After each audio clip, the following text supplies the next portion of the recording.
21 वर्षाचा मुलगा माझ्या समोर लिटरली आईने आणून असं बसवला. म्हणजे तिने हाताला धरून, ते कळत होतं की तो जबरदस्ती आलाय. ते म्हटलं, बाबा रे, आई बाबांमुळे आलायस की तुला खरंच वाटतं आपण काहीतरी बोलायला पाहिजे किंवा डिस्कस करायला पाहिजे? आणि ही वॉज व्हेरी जेन्युइन. तो बोला, नाही, मी आई बाबांमुळे आलोय, अशीच रिएक्शन होती.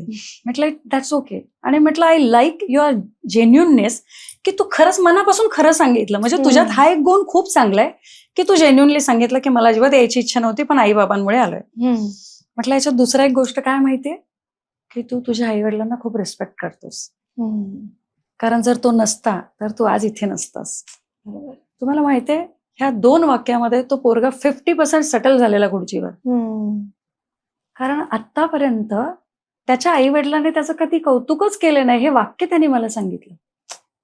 तुम्ही विचार करा, हे का घडलं?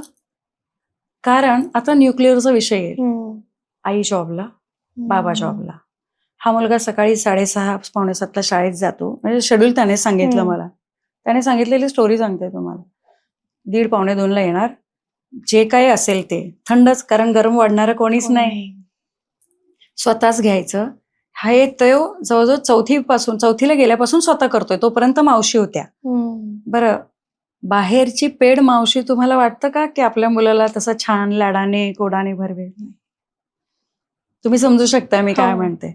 मग म्हणतो की ते आल्यावर जेवायचं, मग परत ट्युशनला जायचं आणि 3 वाजता ट्युशनला जायचं आणि ते ट्युशन टीचरला 2 तास एक्स्ट्रा दिलेले, म्हणजे 2 तासाचे 4 तास.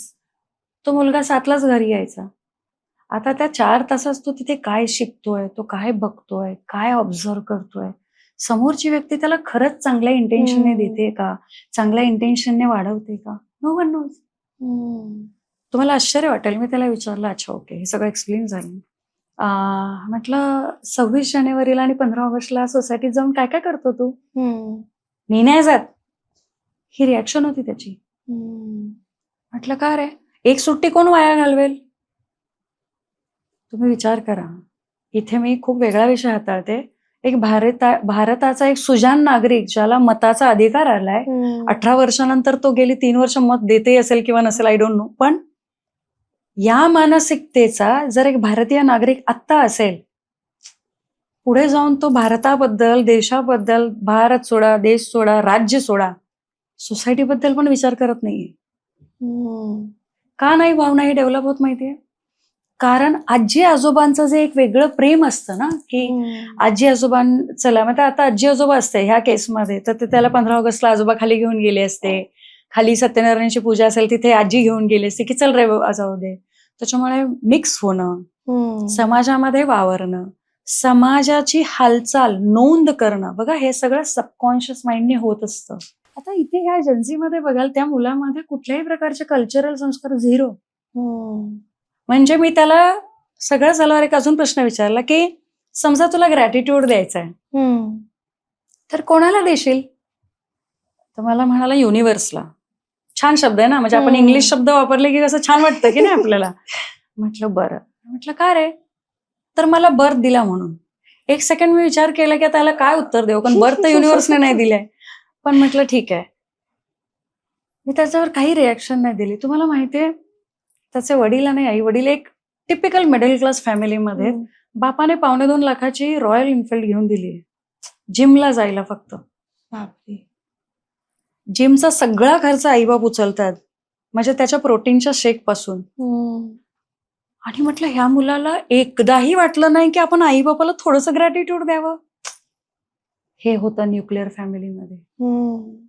तुम्हीच तुमच्या मुलांकडनं तो रिस्पेक्ट तुम्हीच काढून घेताय, कारण तुम्हालाच माहिती नाही गोष्टी कशा हाताळायच्या आहेत. त्या मुलाला 26 जानेवारी आणि 15 ऑगस्टला खाली जाणं म्हणजे जर टाइम वेस्ट वाटतोय, म्हणजे मागच्या महिन्याभरात जेवढ्या केसेस केल्या जेएनझी, त्याच्यामधली ही one of the worst case I feel. कारण त्या मुलाला या सिच्युएशनमधून बाहेर काढणं सोपं नाही. चान्सेस आहेत, नक्की आहेत, कारण त्या अर्थी त्याचा आई वडिलांवर काहीतरी रिस्पेक्टफुल प्रेम आहे. त्याला विजन क्लिअर नाहीये, त्याला काहीच करायचं नाही. मी त्याला विचारलं काय बनायचंय तुला? काय नाही, हीच लाईन होती. म्हटलं बरं तुला कोण आवडतं, कोण नाही? मला सांगा, या व्यक्तिमत्वाचं काय पुढे भविष्य आहे.